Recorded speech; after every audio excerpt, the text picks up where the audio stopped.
Hello everyone, তো তোমরা সবাই কেমন আছো? আমি তো খুব ভালো আছি। তো অনেকদিন পরই চলে এলাম একটা ছোট্টখাট্টো মিনি ব্লগ নিয়ে। তো এই যে মন্দিরটি দেখছো, এটি হচ্ছে আমাদের পানাগড় শ্মশানকালী মন্দির। তো প্রায় 1 বছর পর এখানে এলাম।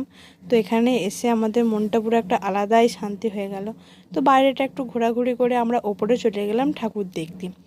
তো এই যে ঠাকুরটা দেখছো, এটা হচ্ছে আমাদের পানাগড়ের শ্মশানকালী। তো এই ঠাকুরটা হচ্ছে খুবই জাগ্রত। তো তারপরে ঠাকুরটার পাশে ছিল হচ্ছে বজরংবলী আর ছিল হচ্ছে শিব। তো তারপরে আমরা সেখানে পুজো দেখে একটু গল্প টল্প করে আমরা একটু ফটো ভিডিও তুলে তারপরে আমরা চলে গেলাম পাশের একটি মন্দির দেখতে। এই যে মন্দিরটি দেখছো, এই মন্দিরটি হলো 1 বছর করেছে। এই মন্দিরটি আমরা আসিনি, প্রথম এলাম। তো তারপর সেই ঠাকুরগুলোকে প্রণাম করে বাইরে একটু দোলনায় দোল খেয়ে এই গাছটাকে কিছুক্ষণ ধরে দেখছিলাম যে কি সুন্দর ফুল ফুটেছে, তাই না? তো ভিডিওটি আজ এই পর্যন্তই। দেখা হচ্ছে অন্য কোনো ব্লগে। সবাই ভালো থেকো, সুস্থ থেকো, টাটা।